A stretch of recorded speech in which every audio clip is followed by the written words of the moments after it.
Good afternoon, folks. We have I think this is the fourth or maybe even the fifth of our meetings on the Maritime Transportation Data Initiative. I'm pleased to have a great group of shippers that are going to talk about data, going to talk about what they'd like to see in the form of data on shipping and what they provide to their customers or to their, in this case, probably into their industries. So, I'd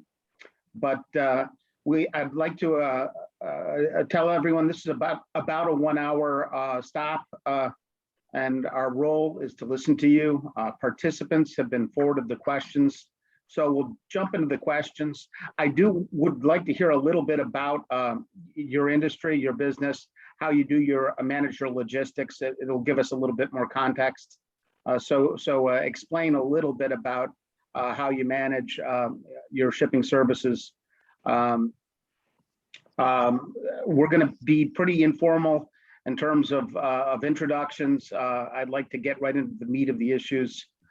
These meetings are being recorded and will be posted on the FMC YouTube page. And we are in the process of establishing the Maritime Transportation Data Initiative webpage. I don't know where we are in the process, but that will be up and online shortly. So it will give access to all of the meetings that we've had.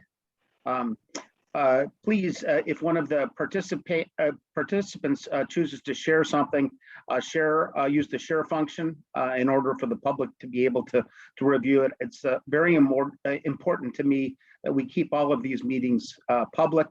It's solely for the purpose of providing information to the Federal Maritime Commission and recommendations on what sort of data elements are critical for the most efficient shipping transportation that we can have.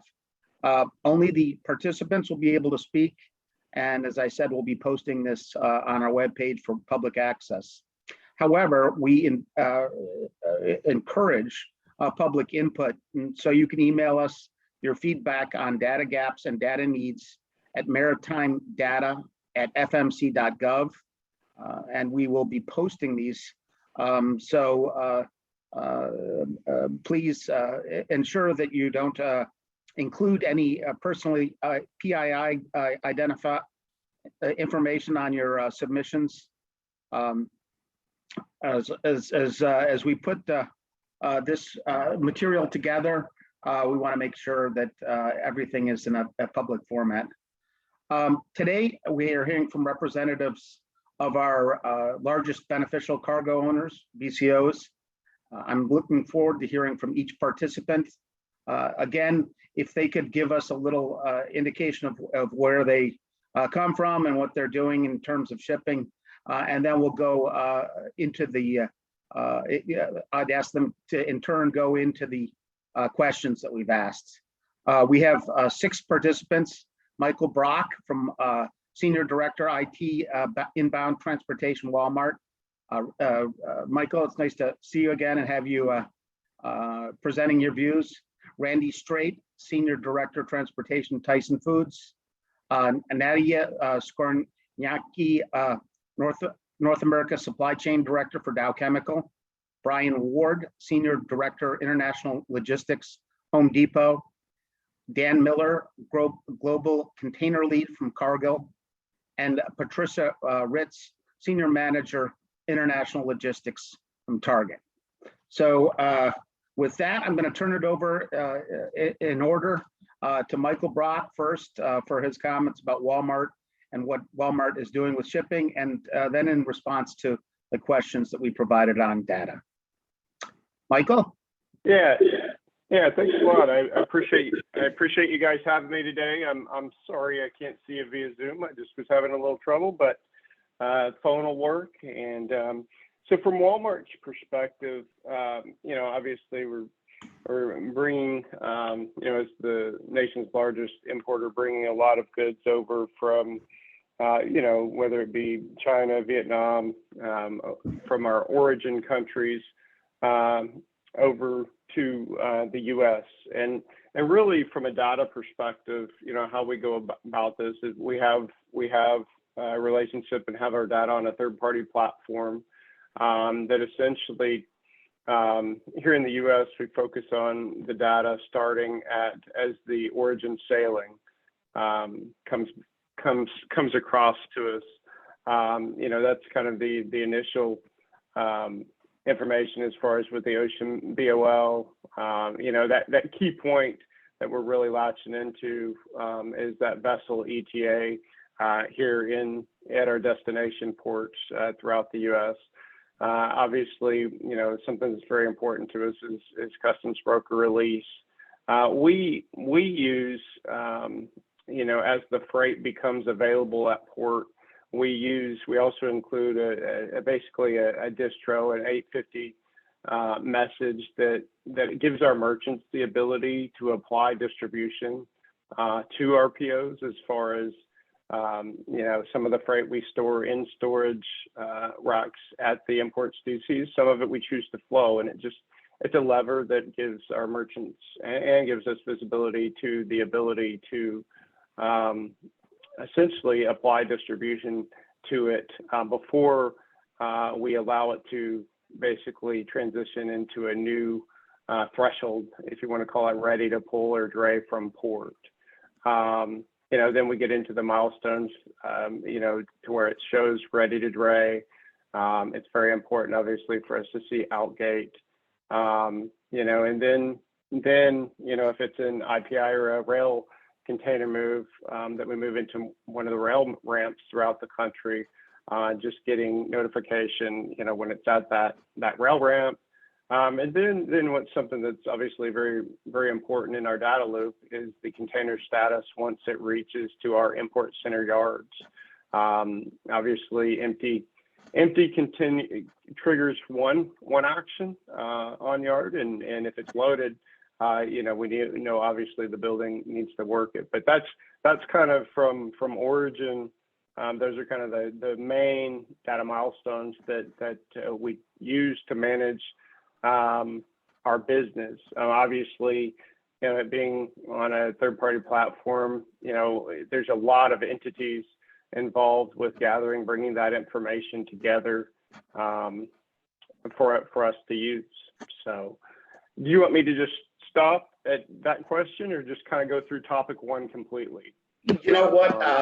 Keep on going, and then I may have some questions before we go to the next participant. So, but go ahead. Gotcha. And I would say, so the next question is, what data do you currently not have access to that would improve your performance? I would say it's not that we don't have specific data. I would just say in some cases we need more accurate, more timely data to trigger behavior that is going to drive results, whether it be a vessel's ETA to when it's going to be brought in for a berth and be worked, and it just I would say the accuracy and timeliness of the data is probably the biggest portion that I think is missing from it today. I think there's some things that we have the capability to work on that we need to improve related to the rail and working with the railroads to get just a better idea of when the trains are going to, where are they at in their journey, when are they probably a little more accuracy related to when they're ready at the ramp. And again, we have access to all this information. It's just a matter of making the updates and the information, just more accurate is what I would say. Is most of your data EDI or is it API? Yeah, it's 95% is EDI. We do have some API. And then to tell you the truth, we actually, and we've got to make some adjustments on this, have some related to the railroad, have some flat files and stuff like that we're getting that we need to work through and improve. And I think it'll really help us. Like we have YMS coming back from our facilities into our data source coming via EDI. So yes, most of it is EDI communication. Just a question about how you operate. I know you basically operate with distribution centers sort of situated regionally, but do you manage your trucking yourself, and or alternatively, do you use third parties to manage that for you, or do your ocean carriers take care of that drayage trucking? No, the drayage, we would arrange the drayage ourselves with several third-party entities. We did, as we needed to flex this peak, we did use some of our private fleet, Walmart private fleet drivers throughout the country at times this peak. But yeah, we oversee the operations, the dray companies themselves. We do have a third party that does the actual dispatching to the dray companies, but we oversee that. My team oversees that as a whole, and using the data that I just described. And the Okay. third parties are using the data. Third parties are using the data to manage the operations as well. And can you characterize how that information is on the drayage sector? Are you getting adequate information about the availability of chassis and ancillary information about how to pick up your cargo from terminals or not? Yeah, no, I mean, there's obviously there is information. It isn't always, exactly like optimal to what we would want. I mean, in some cases, we're looking for, to use our dray carriers to be as efficient as possible. Obviously, in the SoCal port specifically, we're looking for the dual transactions to make them as efficient as possible. And so again, in a lot of cases, it's trying to piece together, use the information that you have, and then trying to optimize the capacity with the appointment availability, with the the whole puzzle, I guess you could say, is what I would say. Okay. All right. Anything else you wanted to comment on or provide input on? No. Under those two sections, I think that covers it from our side. Okay. Randy Strait, Senior Director of Transportation, Tyson Foods. Thank you for participating. I really appreciate it. You probably have some perspective that's both import and export related. So in particular, we're sort of interested in some of the different challenges between the two. And so go ahead and take it away. Certainly. Thank you, Commissioner, for giving us the opportunity, first of all, to join this and to share our views. Good afternoon, everyone. So I'm with Tyson Foods, Senior Director of Global Logistics, and Tyson, as opposed or is different than what you just heard with Mike and Walmart. Our primary direction is export. Everything we do is produced in the U.S. and delivered to foreign countries for international shipments. So we're the reverse flow, if you will. And from a data standpoint, so we produce all of our products in the U.S. I'm responsible, and my teams are responsible for anything at all that we deliver to a customer in a foreign country. That includes beef, pork, poultry, and all the associated products, byproducts, cattle hides, etc. So the critical data that we are really looking for are much the same as any of the other importers or exporters, and that's dates, key information, the milestones, as Mike mentioned. And these days, those things change by the day, by the hour. So it's really critical that we have accurate information and timely information, no matter what we're talking about. For us, critical milestones are sailing dates, obviously, and then ERDs, the early return dates for the containers, the first availability to pick up empty containers to load and then deliver back to the vessel. So the ERD starts that window. The vessel cutoff is the end of that window for that particular vessel. There are things like documentation cutoffs. For some countries require that before the vessel cutoff. All these things are critical for us to be, as Mike mentioned, to be efficient. We know what our plan is, but the windows, the date ranges for these vessels vary by terminal, vary by carrier, vary by week. There's nothing consistent that we can plan to, so we have to know day to day what those windows start and when they close. And it's been a challenge for a year and a half, and we all know that the vessel schedule reliability right now is less than 10%. That puts the emphasis all the more on us to know exactly what that information is.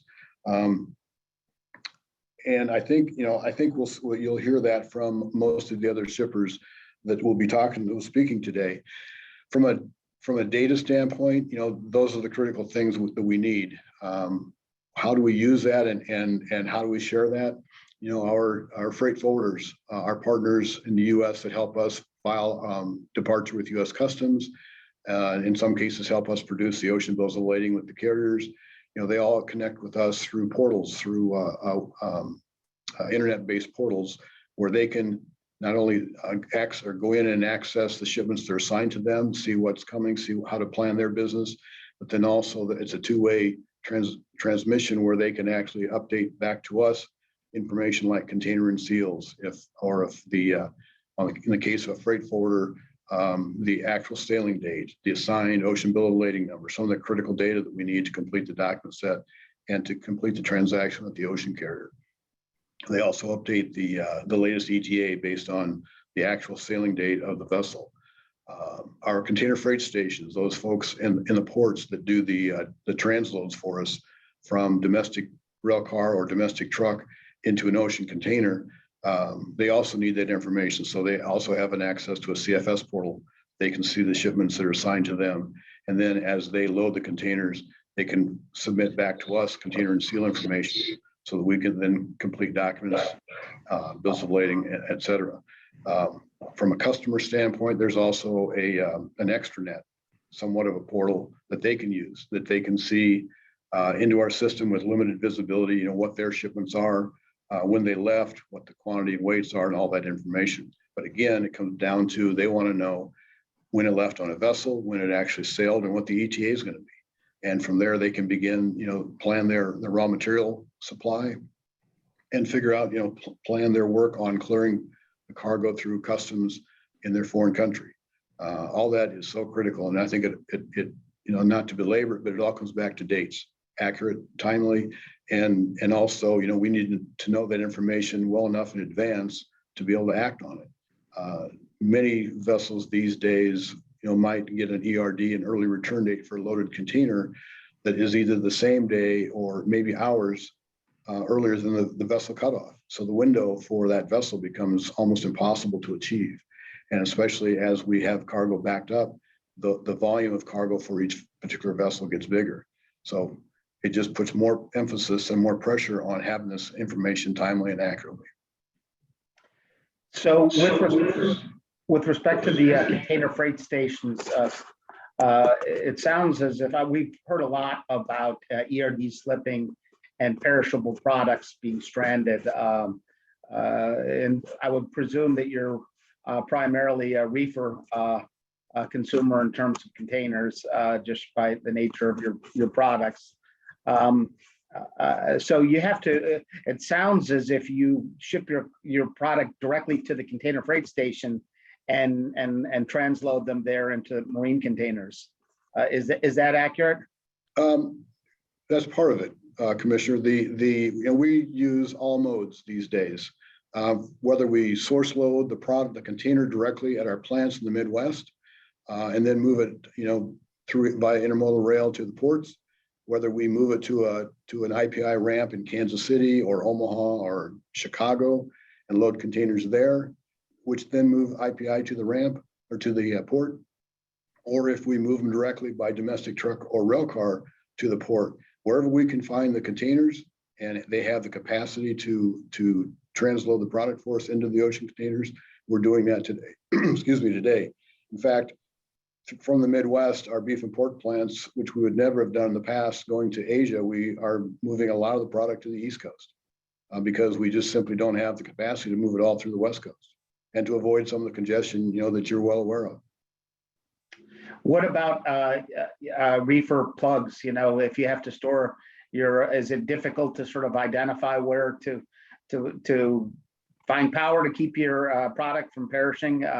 Are you aware of every site that can store reefer containers around the country, or what's the situation there? Yeah, we've certainly reefer plugs have been a problem. I think you and I have been on a call together in the last 30 days where we talked about terminals in Oakland having limited capacity to receive our loaded containers for the vessel. And for refrigerated containers, they also have to be pre-tripped, and the longshoremen have to pre-trip every single container before it's allowed to be loaded. Those also require reefer plugs to do the pre-tripping of an empty. So that capacity is limited, and all these things require very adequate planning to make sure we're not, if any one of those components, whether it be a trucker or a chassis or a CFS transload capability or containers themselves, if any one of those are short, the load can't proceed. And frankly, I think the most difficult component of that recently has been chassis. Can't get the empties picked up to do the transload. And I think all of us are suffering from that. Okay, so information, and this is an area where we have data gaps, is what I hear you saying. Absolutely. Basically, in this transload, this reefer plug, and this and the chassis availability of chassis.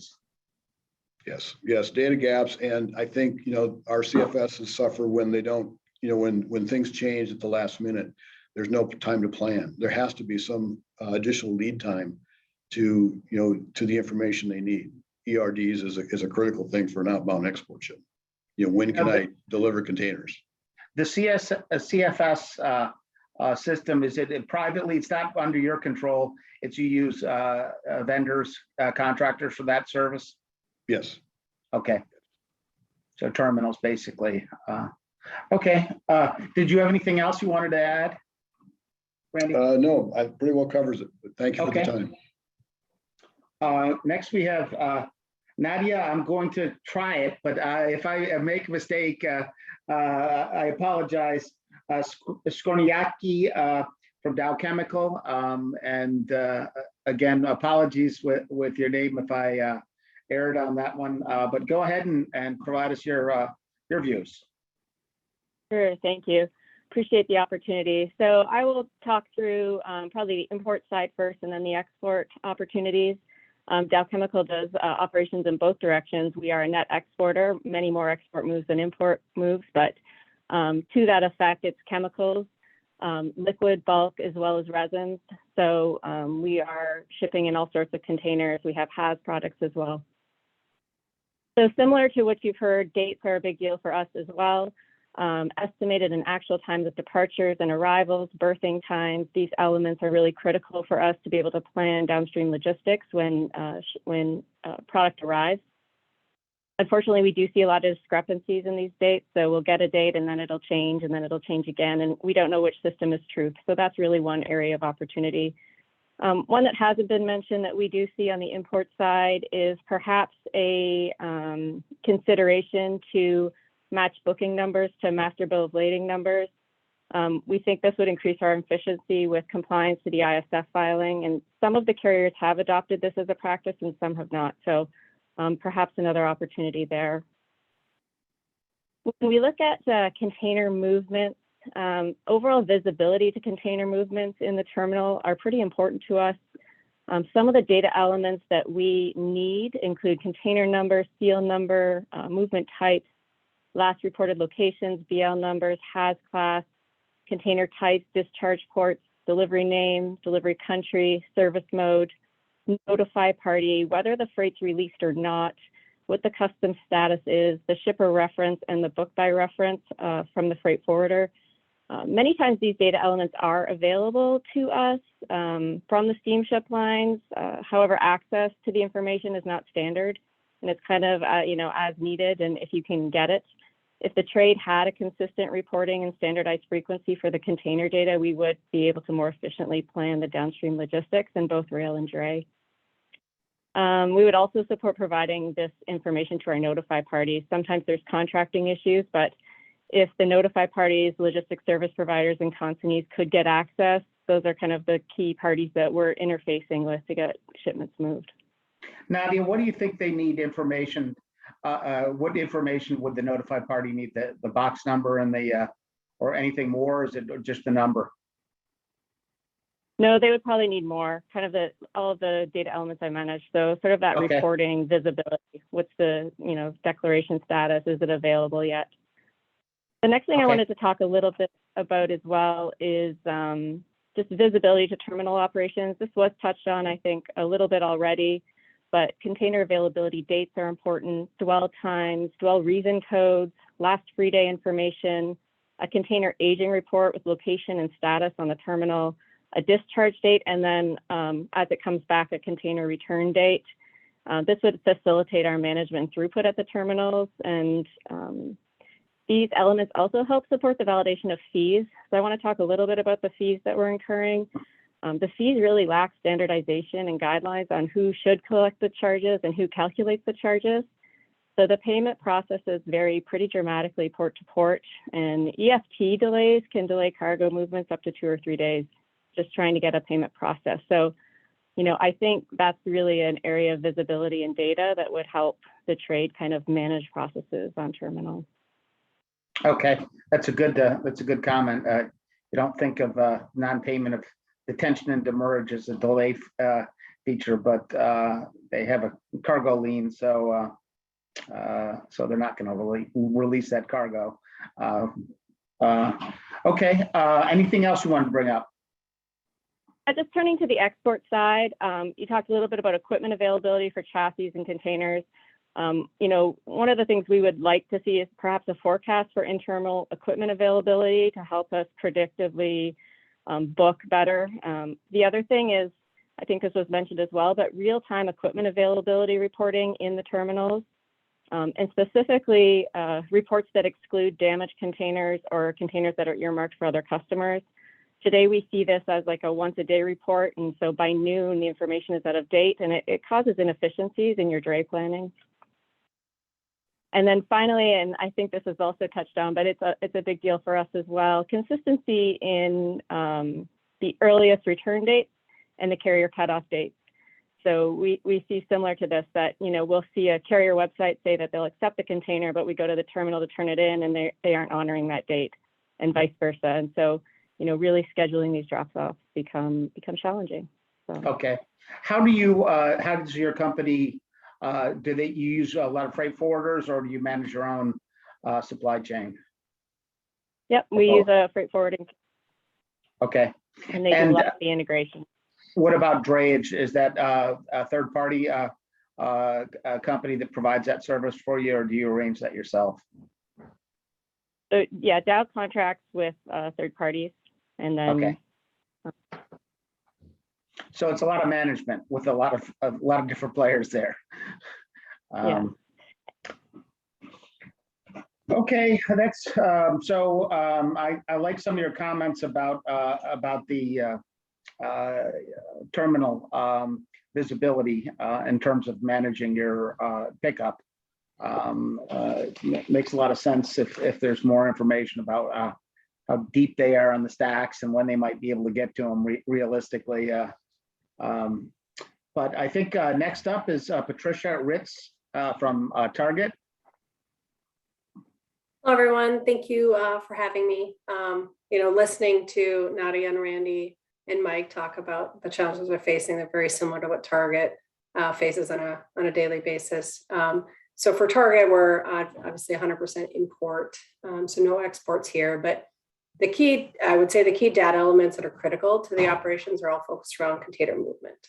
So milestones from vessel departure at origin all the way to really outbound from our deconsolidators to our distribution network. So when you think about those milestones, it's really, again, vessel arrival, customs clearance, any type of holds, port operation movement. So discharge, on hold, available, last free day information, et cetera, outbound from port to deconsolidator, especially the port turn times, having visibility to, how long our drivers are sitting, waiting to get in and out of the port, is very critical from a target perspective, in-gated or deconsolidator. So from a target side, I would say about 95% of all the containers that come into the US are moved through one of our third-party providers, where they break them down and then they ship it out to our distribution centers based on targets allocations. The remainder we'll do as IPI or IPI, what we call IPI on the fly, where we bypass the decon kind of last minute and send it downstream to a close DC who can receive that in. But again, these data points are critical when you look at if it's going into a deconsolidator's yard, do we have line of sight of when it arrived, when the third-party provider is going to unload those containers, when are the empty returns going to be sent back to the port, and then domestic tendering to our carriers to move those outbound. When we look at where we could improve, a lot of it is looking at how to improve the data that we can gather around the container status at the ports. So I think similar to kind of Nadia, what you were saying is having better data, having more accurate data around the status of the containers while they're in the port complex would be incredibly helpful from a target planning perspective to work with our dray providers and our deconsolidators to schedule those loads, get them moving and get them out of the port as quickly as we can. It's something that we have some access to, but it's very manual. And the teams do spend a bit of time pulling that information together to provide that to target. All the kind of the interchange is really EDI. So all the data really flows into target system via EDI, except for we have gotten a little crafty with some of those areas where we can't get EDI, and we'll look at Smartsheet, Excel, emails to gather that information. And I thought you were going to say that they're going to API or something like that, but the fact that you said they went backwards in time was not good. But we are moving, and that's one of the things that Target's looking at too, is how do we do some of these API connections, even with some of our third-party providers, to tap right into their system and move away from even some of the EDI exchanges that happen, so we can get that real-time data. Because as been stated before, a lot of the times you get an update in the morning, and by noon or by late afternoon, it's kind of old, and what you're working off of isn't valid anymore. And so how do we get more real-time information to be able to process the freight as it comes into the US and move it on downstream quickly to our guests? So you mentioned the consolidation functions.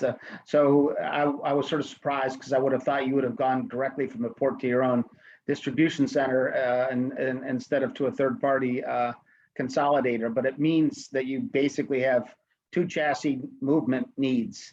How are things going with the availability of chassis, and how do you track that? This a lot of translating, and I'll tell you, the 53-foot domestic box, it seems like there's a lot of interest in using it here, and it's unique to the United States, but it puts a huge strain on chassis because we're always shifting them around to get them into domestic boxes.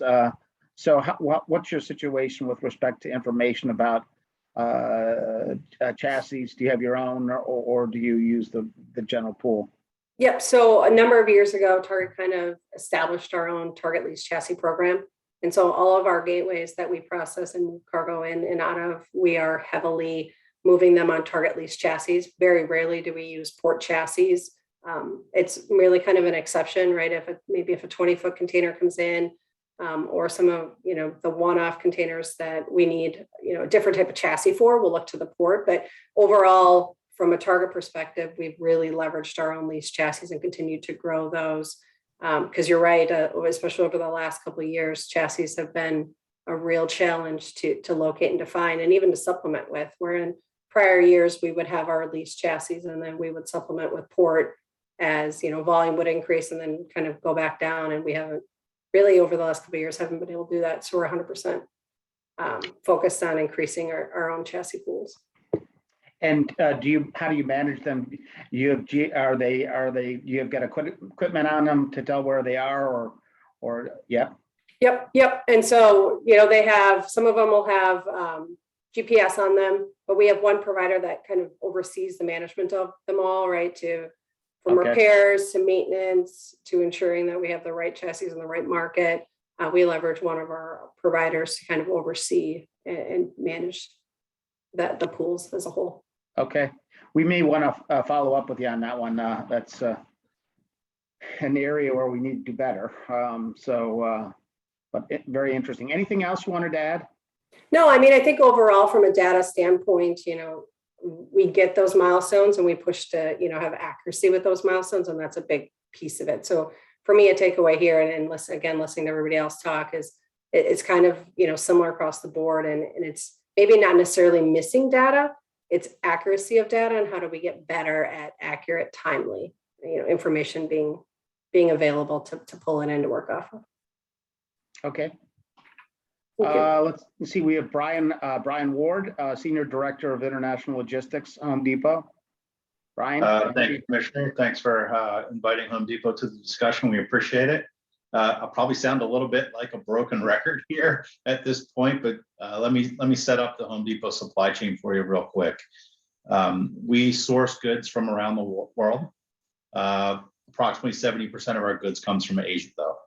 And so we do the best we can to aggregate POs on our purchases and then move the majority of it into what we call the four corners: New York, New Jersey, Savannah, LA, Long Beach, and Seattle, Tacoma.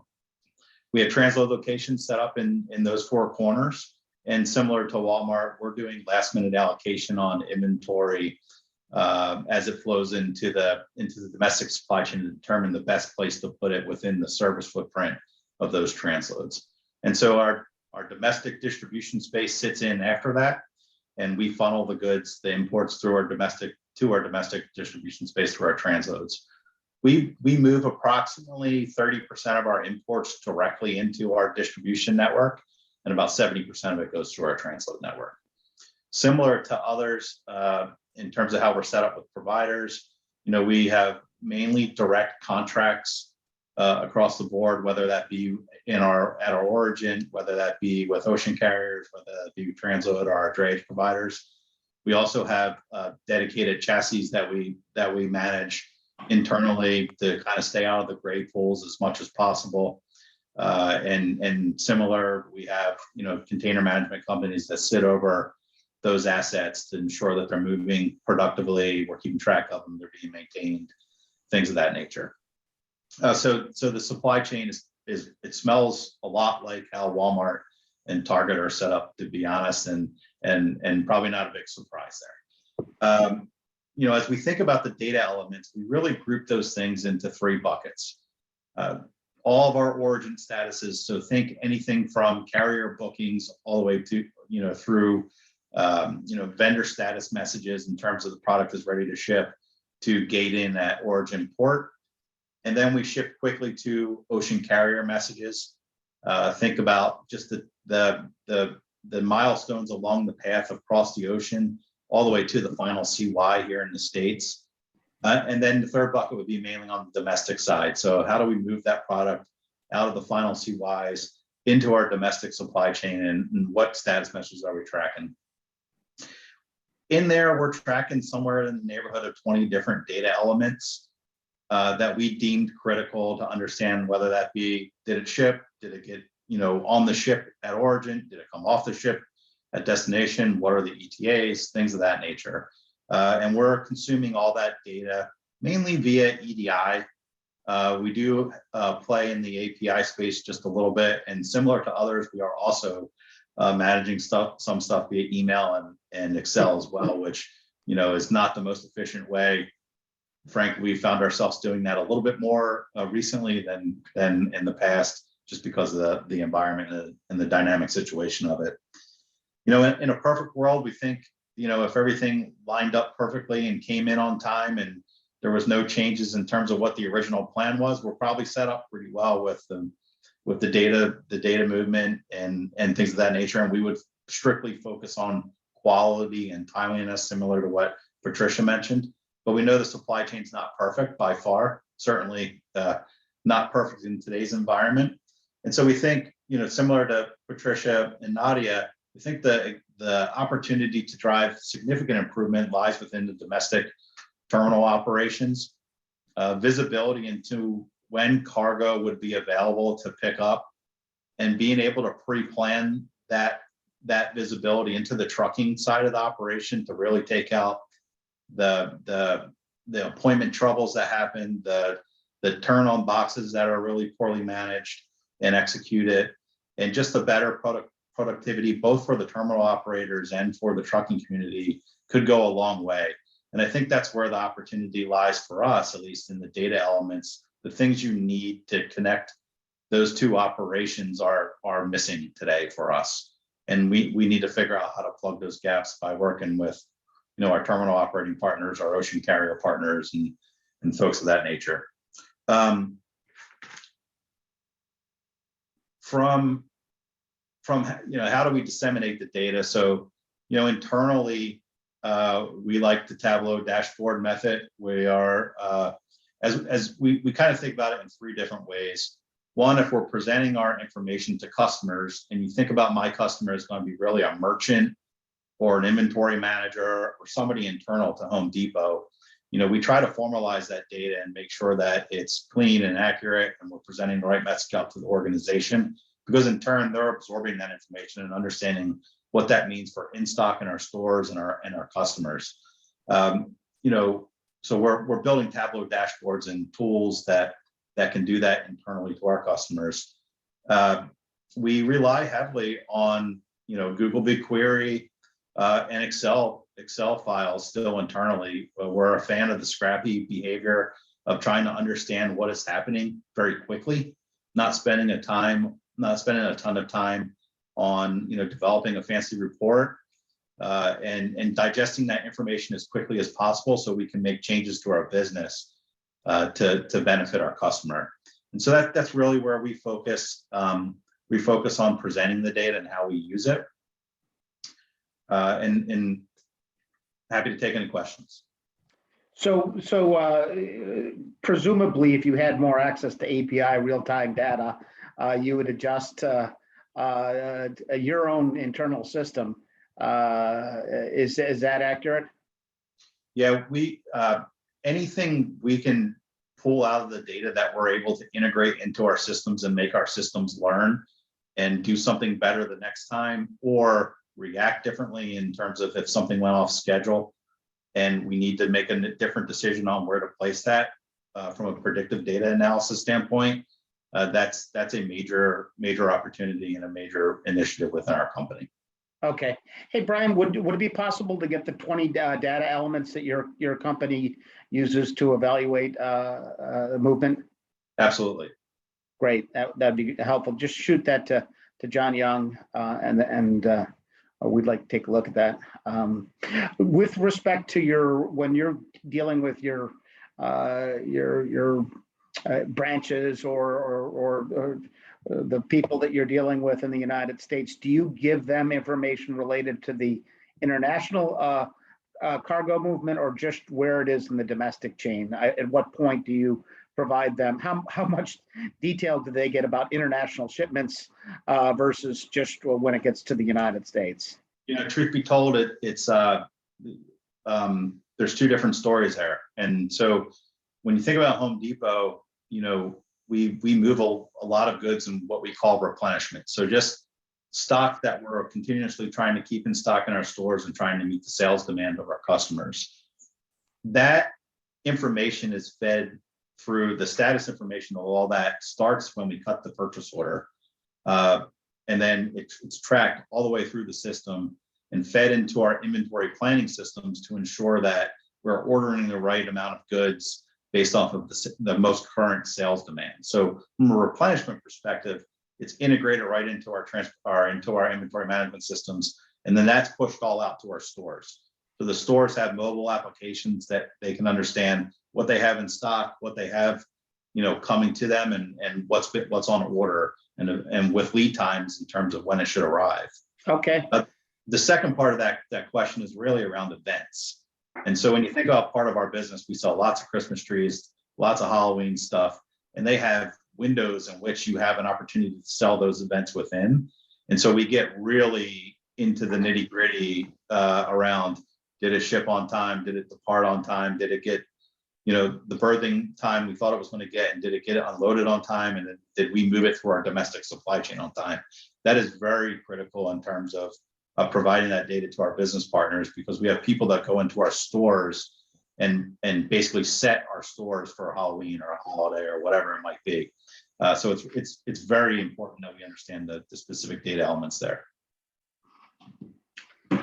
That was great. Thank you very much. And I think Dan Miller is up next. Dan, you're batting cleanup for us. All right. All right. Well, thank you. So look forward to hearing from you. All right. So Dan Miller with Cargill. Similar to Randy, we are in the ag space. We are importing and exporting ag commodities from raw materials to products, beef, similar to what Randy's shipping as well. So, a lot of what has been said, is very, very relevant to what we're talking about here. If I focus on our imports, for example, a lot of what we bring in can be on the heavier side. So one of the key elements that is relevant for us that we do see is hit or miss at times, some of the information coming in is the weights. Without the accurate weights or availability to see the weights, the drayage companies are limited on what they can set up, whether they need a triaxle or a lighter tractor to move the cargo. But the dates are the key. I think as we all look at this, understanding the availability date of the equipment, understanding whether the chassis are available, the dates that they will be available, all of those fun things that everybody's mentioned, definitely impact us as well. If I flip to the export side, I think the key thing, and as we mentioned before, is the earliest return date. So knowing when we can actually pick up a container, load it, and return it back to the rail.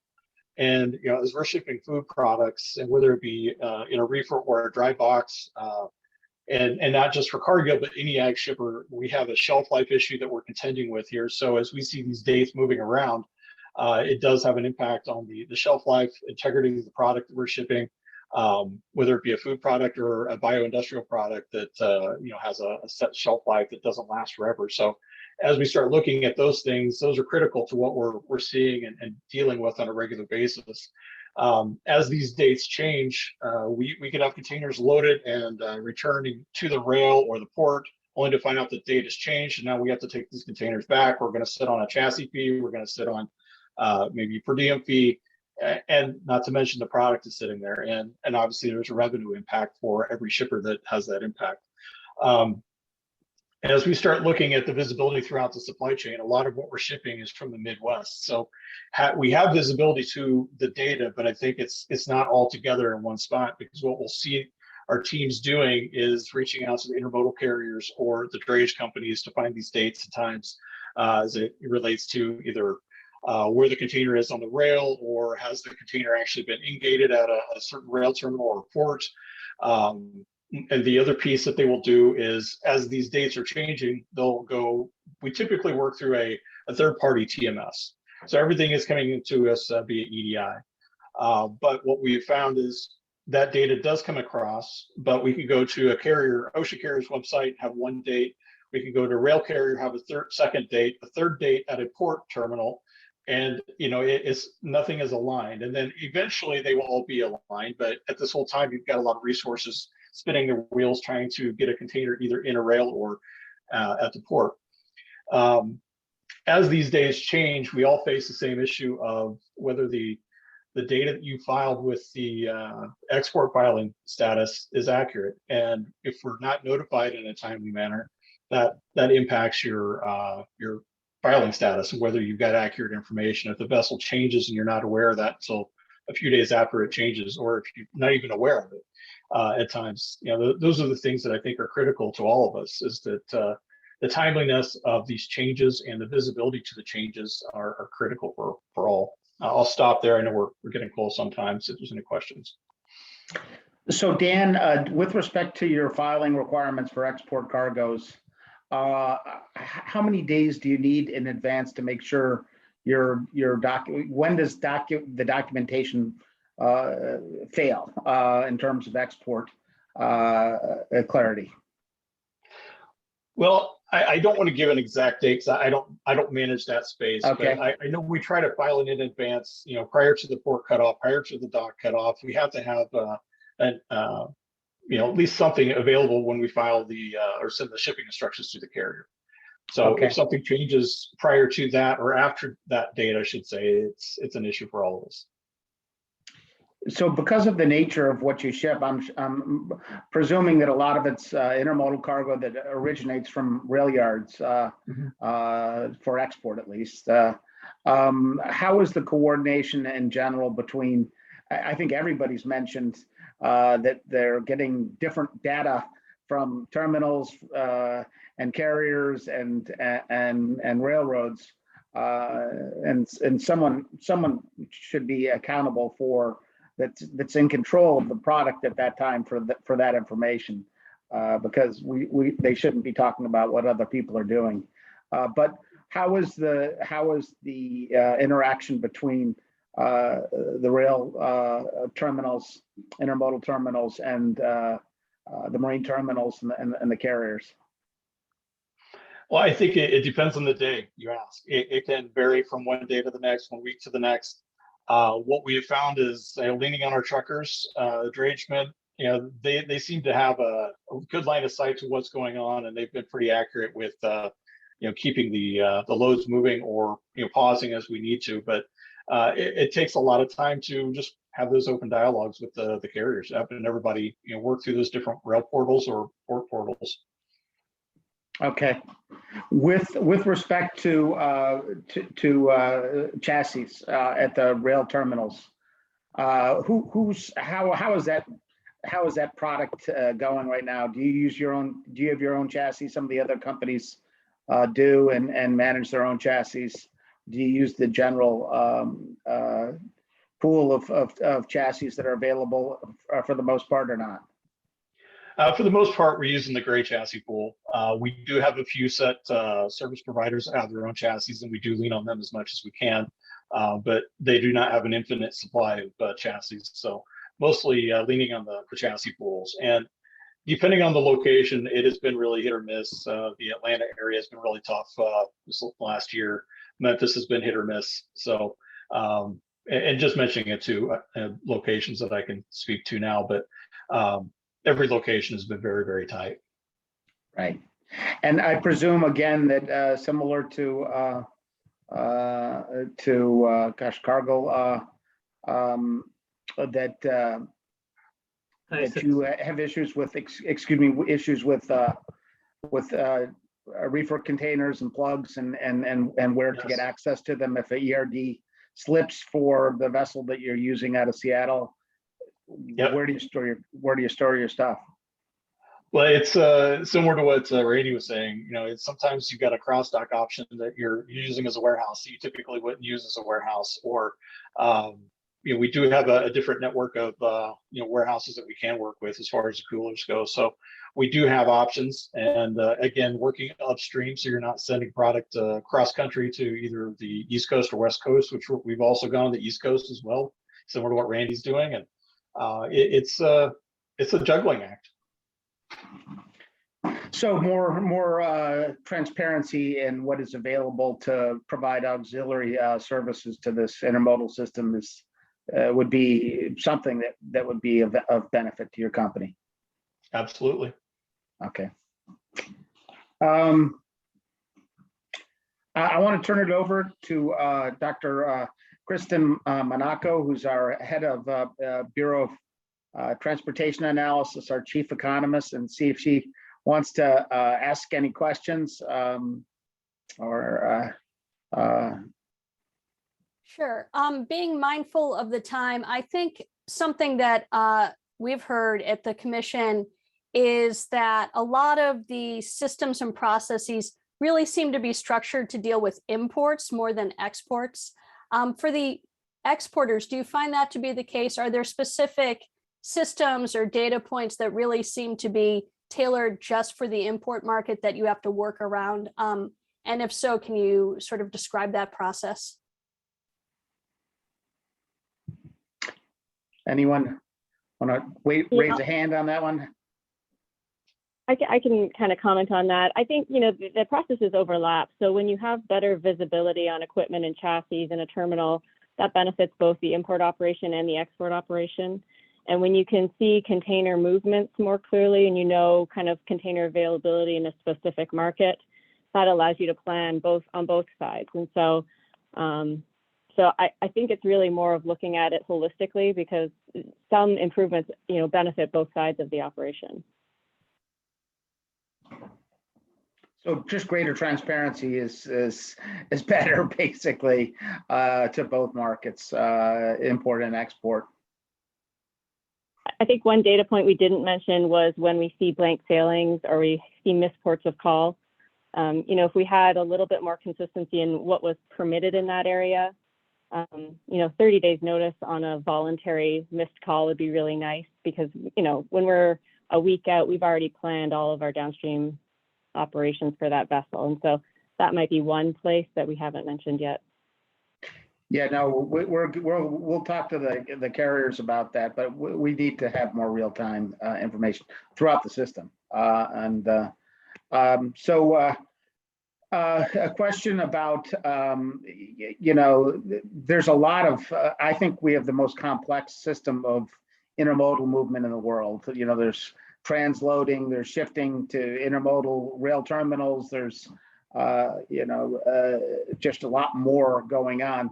So the weakness in that whole system is drayage, trucking, and finding available drivers to move things from here to there, and right now with this congestion, we're moving stuff just to get it off the terminals. So you're going to need, but the equipment situation, both with respect to drivers and to the management of chassis, each of your company has different, policies that they've looked at in this area. But it's sort of like getting to an airport and not knowing when a shuttle bus is going to come to get you to the parking garage.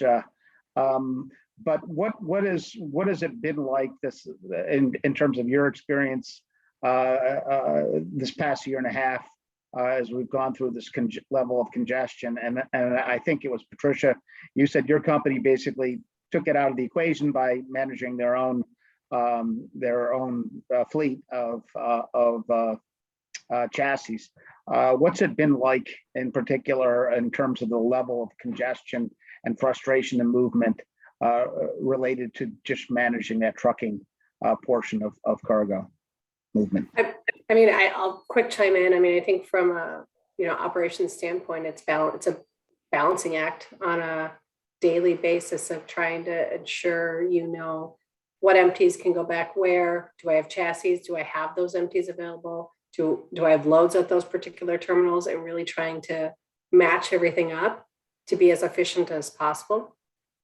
And there are times where that is running very, very well. And then there are times, and especially over the past year, where we haven't been able to, or I think Nadia might have mentioned this, you get there thinking that they're going to take the empty and it's been shut out. And so then you kind of have to regroup and figure out, okay, what empty can I take there? So it's definitely been a bit of a juggling act, kind of across the board to just try and balance everything out. And then, even with chassis, even if you have your own pool, if the volumes are changing, and you try normally in a year unlike 2021 or 2020, you could find chassis, right? You could increase your pool, you could do short-term chassis that you haven't been able to do. And then you can't, you don't have the port chassis to supplement with. So even if you have your own, it's still a bit of a challenge to balance everything out. And it's a moving target on a daily basis to this day still. Yeah. We have only a short time. Nadia, I wanted to see if you talked about what was necessary from the point of the perspective of cargo, and we're not going to get into cargo, what's in the containers, but I was hoping you could provide that your assessment of what would be necessary with respect to the actual container itself.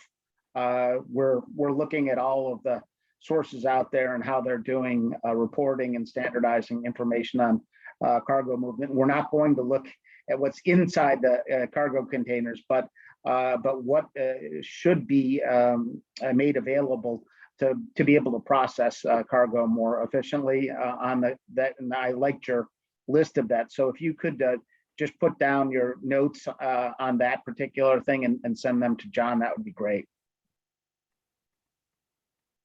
Sure, no problem. And again, I'm gonna call it because we're right at our 1 hour period.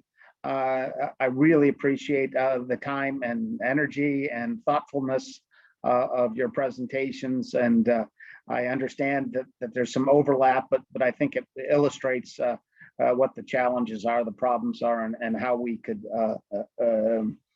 try to congregate all the views and see if we get some standardized recommendations on how to more efficiently move cargo. And so the record, if you want to add anything, please send it to our internet site. I think John provided that earlier, and we'll publish it. And we are looking at all of the groups and organizations that are out there trying to standardize digital transportation and data, and wanted to solicit your views. And I appreciate your time, and we'll probably be back in contact should we need to get further clarification. But again, you're providing a public service by showing us expertise in this area, and I appreciate it. Thank you, everyone. With that, I'm gonna gavel it closed.